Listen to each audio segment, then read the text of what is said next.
All right, ready to dive deep. Today we're tackling ancient Greek philosophy, but with a twist. We're looking at Pyrrho of Elais. And he's not your typical, toga-wearing philosopher. He's a real enigma. Yeah, the mystery man of philosophy. See, Pyrrho didn't write anything down himself. Not a single word as far as we know. So we're left with these fragments and stories from other people, kind of like piecing together a puzzle, right? Exactly, a philosophical puzzle. We've got these intriguing anecdotes about his, unshakable calmness. I heard he just ignored, cliffs and stuff. Didn't even flinch. Yeah, stories like that abound. And then there are these whispers of connections to Indian mystics, which is a whole other rabbit hole. Seriously, Indian mystics. That's wild. Okay, so we're dealing with a thinker shrouded in mystery, but whose ideas, from what we can glean, are still relevant even today. Absolutely. The picture that emerges is someone who truly lived a life free from worry. Someone who seemed to achieve a level of tranquility that most of us can only dream of. So how do we even begin to unravel this philosophical puzzle? Where do we start? Well, like you said, we're relying on secondhand accounts, these echoes from the past. Right, whispers and fragments. Our main sources are Timon of Phlius, who was a follower of Pyrrho. He wrote poems and stuff, but only bits and pieces remain. Ah, so we're getting Pyrrho filtered through Timon's perspective. Exactly. And then there's Aristocles, a later philosopher who summarized Timon's account. So it's like a game of telephone, in a way. Layers upon layers. Makes it even more intriguing, don't you think? But okay, let's get to the heart of it.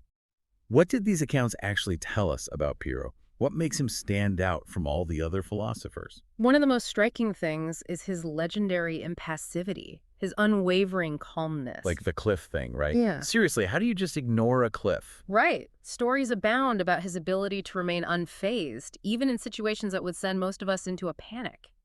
It's as if he had mastered this state of ataraxia, freedom from worry and mental disturbance. Okay, ignoring cliffs aside, was there a method to this calmness? I mean, was it just a personality quirk, or was there a philosophical foundation to this way of life? That's the key question, right? Was this just Pyrrho being Pyrrho, or was there a deliberate system behind it? And luckily, Aristocles gives us some clues. He tells us that Pyrrho believed happiness hinged on 3 fundamental questions. And honestly, these questions are still so relevant today. 3 questions to happiness. Okay, I'm listening. Lay 'em on me. The first one is, what are things really like? This gets at the very nature of reality itself. Deep stuff. Right. Are things inherently good or bad, or is that just something we project onto them? Okay, so first, understand the essence of reality. What's next? The second question is, how should we react to things given their true nature? So this is about our disposition towards the world, right?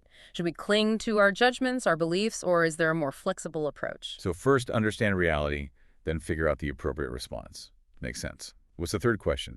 The grand finale. The third question is, what happens if we react in a particular way? This one focuses on the outcome, the goal. Does our reaction lead to happiness and peace or more turmoil? Okay, the nature of things, our reaction to them, and the consequences. Big questions. How did Pyrrho approach answering them? What was his take on all this? Well, to answer that first question, what are things really like? Pyrrho used these Greek terms, adiaphora, asthmeta, and anapikrita. Whoa, hold on.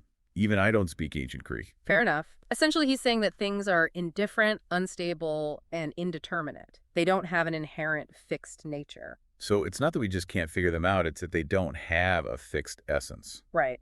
And there are 2 main ways to interpret this idea, 2 paths we could go down. Ooh, a philosophical fork in the road. I'm intrigued. Walk us through these 2 interpretations. So the first one is the metaphysical Pyrrho. This interpretation suggests that things themselves are inherently indefinite, lacking fixed features.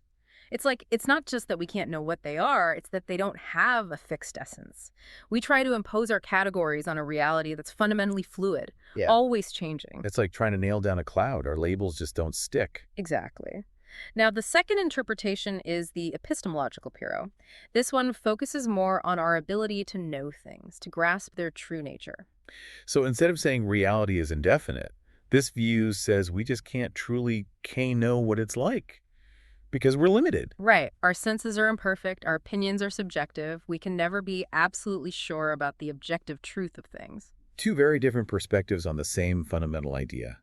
And both raise some pretty huge questions about how we see the world, how we form our beliefs, and ultimately, how we live our lives. Exactly. And that's where things start to get really interesting. Because now that we have a grasp on these two interpretations of Pyrrho's view of reality, we can start to explore how he answered those remaining two questions, how we should react and what outcomes we can expect. And this is where we get into some of his most radical and intriguing ideas like aphasia and ataraxia. Okay, I am officially hooked. We'll have to pick up this philosophical investigation in part 2 of our deep dive into Pyrrho. Welcome back to our deep dive into the world of Pyrrho. When we left off, we were talking about those two interpretations of his view of reality, the metaphysical and the epistemological. Yeah, it's like we're on this philosophical adventure and we've reached a fork in the path. Each interpretation gives us a different way of understanding Pyrrho's ideas. And remember, we're working with these fragments and interpretations, so there's always a degree of ambiguity involved, but that's part what makes it so fascinating. Absolutely. So let's pick up where we left off. Let's explore each of these paths, starting with the metaphysical Pyrrho. Okay, so if we go down this path, we're accepting the idea that things are inherently indefinite, that they don't have this fixed, stable nature. Right. It's not just that we can't know what they are, it's that they don't have a fixed essence. It's like the ground is constantly shifting beneath our feet. Exactly. So how does this view, this metaphysical perspective, affect how we understand the world around us? Well, if things are truly indefinite, then our judgments about them, good or bad, right or wrong, they become a lot less certain. Right, because those judgments are based on our perceptions, our interpretations, not on some absolute truth about the thing itself. It's like, imagine looking at a tree. We might describe it as tall, green, strong. But the metaphysical Pyrrho would say those are just labels, just our interpretations. The tree itself doesn't possess those qualities inherently. Exactly. It challenges those assumptions we have about how the world works. It's like saying beauty is in the eye of the beholder, but for everything. Yes, and that has huge implications for how we react to things. Which leads us to Pyrrho's second question. How should we react, given the nature of things? Right, if things are always changing, always in flux, it seems to point toward a certain kind of detachment, a letting go of our rigid beliefs and judgments. Exactly, and this is where the idea of aphasia comes in. It's often translated as speechlessness or non-assertion. So does that mean we should all just stop talking? Take a vow of silence? Not quite. It's not about being literally mute. It's more about recognizing the limitations of language and the dangers of those dogmatic pronouncements. I see. So instead of saying, this is definitely good, you'd say something like, this appears good to me right now, Yeah. acknowledging that other perspectives exist and that things might change. Precisely. It's about humility, recognizing that we don't have all the answers. It's a way of speaking that reflects a deep awareness of those limitations of human knowledge. It's a fascinating concept. But honestly, it sounds really hard to put into practice. We humans, we love to categorize things, to debate, to be right. Absolutely. But for Pyrrho, aphasia wasn't just this philosophical exercise, it was a way of life. It was a path towards achieving a greater peace of mind. I see. So by letting go of that need to be right, to have those definite answers, he was freeing himself from a lot of mental turmoil. Now let's shift gears a bit and explore the implications of that second interpretation, the epistemological Pyrrho. Okay, so with this one, we're focusing on the limitations of human knowledge. We're saying that we just can't fully know what reality is like because our tools for knowing, our senses, our reasoning, they're inherently flawed. Right. Think about optical illusions. They show us how easily our senses can be tricked. And even when our reasoning seems perfectly logical, it can be influenced by unconscious biases and all sorts of assumptions. So basically, we're always seeing the world through this distorted lens, and we can never be completely sure if we're perceiving things accurately. Which leads to a slightly different kind of detachment than the metaphysical Pyrrho.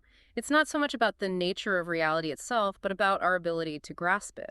We suspend judgment, not because things are inherently indeterminate, but because we recognize those limits of our own knowing.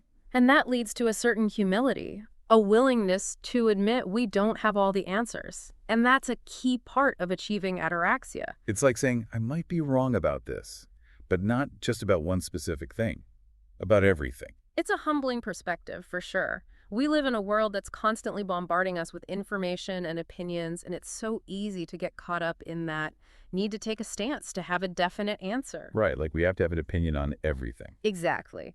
But the epistemological Pyrrho reminds us that it's okay to say, I don't know. It's okay to admit that our knowledge is always partial, always incomplete. In fact, it might be the key to a more peaceful, balanced way of life. Less stress about being right, more curiosity about what we might be missing. Now, regardless of which path we choose, which interpretation resonates more, there's this common thread that runs through both the metaphysical and epistemological Pyrrho, a deep skepticism about the certainty of our beliefs and judgments. It's like he's holding up a mirror, forcing us to confront those ways we cling to beliefs that might not be as solid as we think they are.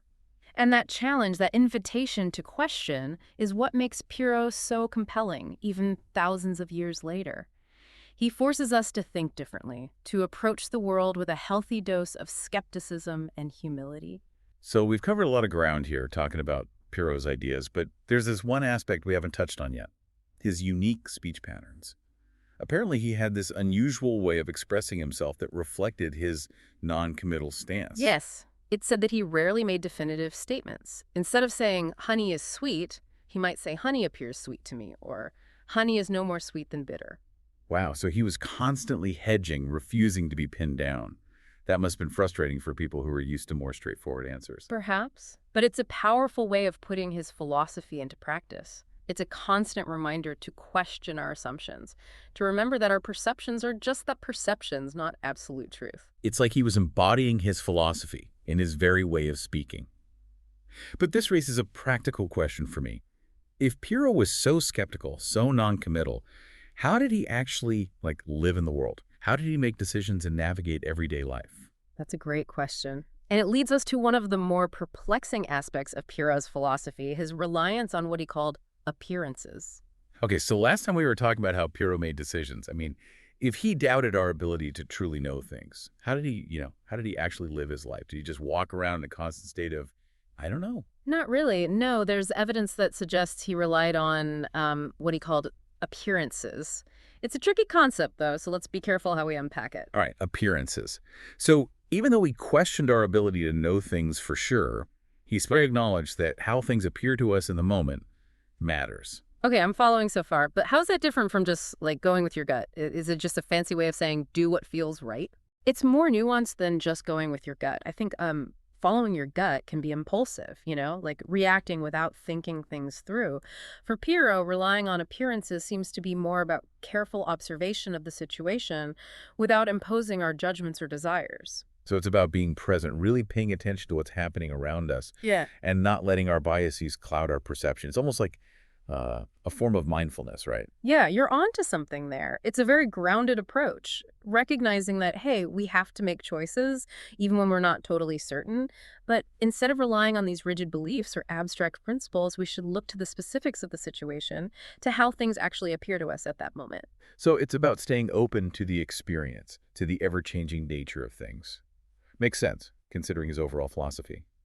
Which brings us to that final riddle, the one about the nature of the divine and the good. If Pyrrho was all about uncertainty, how does this fit in? It's a really tricky one. This fragment from Timon has been puzzling scholars for centuries.